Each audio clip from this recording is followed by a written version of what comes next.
Ito na ang exercise na inaabangan ng lahat. Side lateral dumbbell raise. Drop set 16 kg times 7. Then magpo-proceed ako sa 14 times 7 din. Then 12 times 7 and 11.5 times 7. Sa bawat shoulder workout, ito ang inuuna ko para fresh pa ang shoulder. Sa side lateral, ayos lang gumamit ng kahit kaunting momentum as long as yung workout mo high intensity training. Ang good na rep range dito sa side lateral ay 6 to 10 reps. Ito na yung unang drop set, 14 kg times 7. Pag hindi pa naman na-stimulate ng growth niyan ay 4 na drop set na ang ginawa ko. Awang ko lang. Malalaman sa susunod na shoulder workout. All out effort. Kita mo naman sa facial expression ko na talagang binibigay ko lahat. Ito na yung pangatlong drop set, 12 kg times 7 naman. Pagtaas nung dumbbell at parallel na siya, hanggat maaari pinupost ko siya dun sa taas.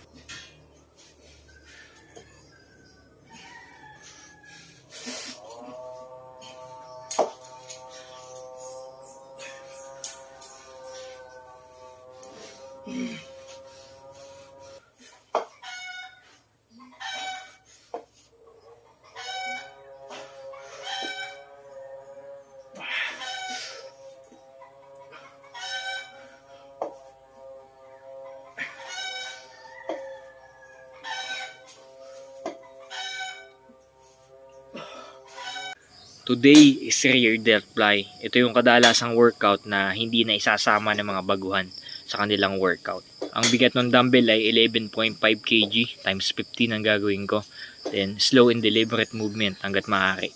Para kahit papaano maging 3D yung ating delts ay tatlong workout ang kailangan dyan. Side lateral, rear delt fly, din saka shoulder press. Ayos na yun. Solid ka na dun. Sa rear delt, natatamaan din pala nito yung upper traps saka middle traps. Kung gusto mo din body na mag-workout sa sarili mong bahay or sa sarili mong boarding house, I suggest manggawa ka ng sarili mong dumbbell plate, yung removable. Yan, tig 10 kilo lang yung pwede mong isuot sa tigkabila. Then, ang tawag na doon ay magiging barbell na yun. Pwede ka mag-squat, shoulder press, shrugs, deadlift. Yung gagastusin mo sana na pang monthly gym membership fee ay ibili mo na lang ng mga materyales tulad ng semento, buhangin, steel tube at saka mga bakal na pang reinforcement sa loob. Yan, may sarili ka ng DIY barbell. Isa sa paborito kong workout, barbell overhead press. Solid na front shoulder workout to, brother. Slow deliberate movement, hindi gagamit ng momentum. 60 kilo times 7 reps. Yan, dahan-dahan ang pagbaba. Then, walang gagamit ng momentum at kaya pa naman. High intensity training to, brother. Hindi pwedeng patumpik-tumpik. Yan, gagamit na tayo ng kaunting momentum kasi hindi na natin kaya ng pure force. Pero ang emphasis na dito yung slow eccentric movement pababa. Gumagamit pa din tayo ng positive reps pero mainly negative reps ang nangyayari dito sa last 4 reps. Then sa susunod na barbell overhead press na workout ko, makaka 4 clean reps na ako or 5. Ang tinatandaan ko lang lagi dito, brother, ay intensity. Yung talagang 100% effort ang ginagawa mo. Pangalawa, volume, kung gaano kadaming sets yung ginagawa mo. Kailangan minimum effective dose lang ng sets ang gagawin mo. Saka frequency, kung gaano ka kadalas mag-workout. Kailangan bigyan mo din yung katawan mo ng sufficient time para makarecover.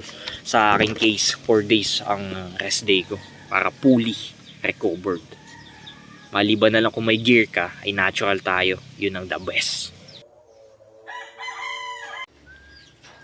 Weighted dip 55 kilo times 5 reps. Ito ang squat ng upper body.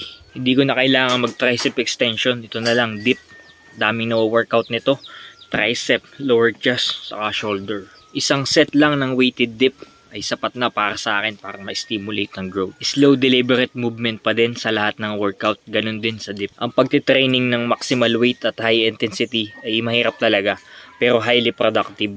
Mas mabigat na load, mas nakakasigurado ka na 100% involvement ng lahat ng muscle fiber. Sa ganitong type of training, hindi pwedeng madalas or frequent ang training mo. Kailangan mo magpahinga ng 3 to 4 days or kaya much longer pa.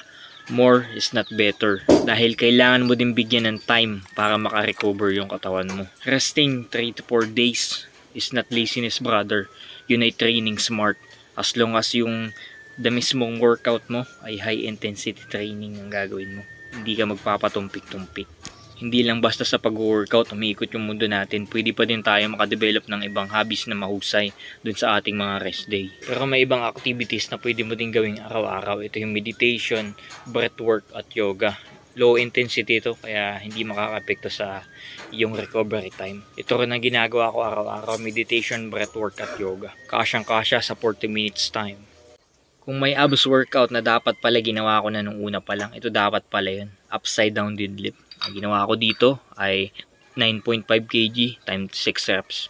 Superset, pagkatapos ng 6 reps dito, hanging leg raises times 7 reps. Then, tatanggalin ko yung weighted na 9.5 din.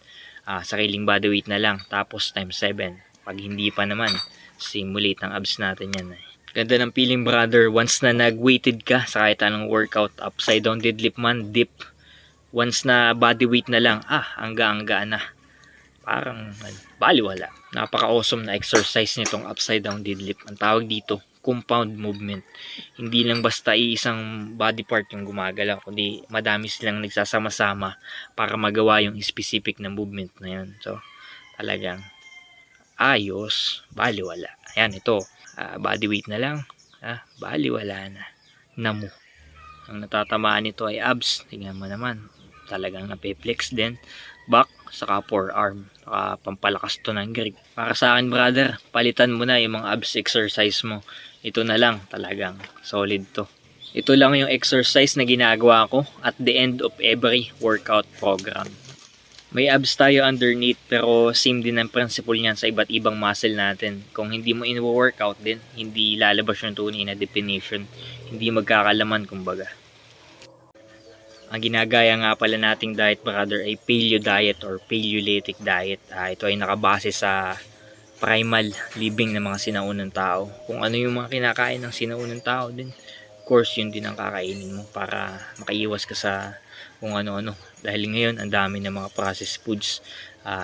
Ang tawag sa kanila ay calorically abundant but nutritionally deficient. Ang paleo diet ay nakabase dun sa mga hunter-gatherers. Kinakain lang siyempre nila yung mga nahunt nila sa wild, fish or mga ruminants, or then nag-aano din sila ng mga fruit, then nagko-cultivate din sila ng mga vegetables. Ang difference lang nun, yung mga kinukultivate nila dati ay heirloom variety. Ay yung mga nandito sa atin ngayon, mga ano na to, genetically modified organisms. So, anong magagawa natin? Yun na ang meron tayo. So, kailangan na lang natin mag-adapt. Pagdating na rin naman sa meat saka sa fish ay may nuance na din, may paradox na din. Halos karamihan ng mga tinitinda ngayon, bangus, tilapia ay kinukulture na nila. So, mga feeds na rin ang bahog dun. Pati yung mga baboy, mga feeds na yun. So, kailangan grass feed. Ganun din sa mga gulay, genetically modified na. Ang dami ng ini-spray. So, kailangan hanggat maaari sariling tanim or yung sigurado kang walang spray. Strictly no processed food. Ito'y base na rin sa dosenang libro na nabasa ko sa iba't ibang doktor.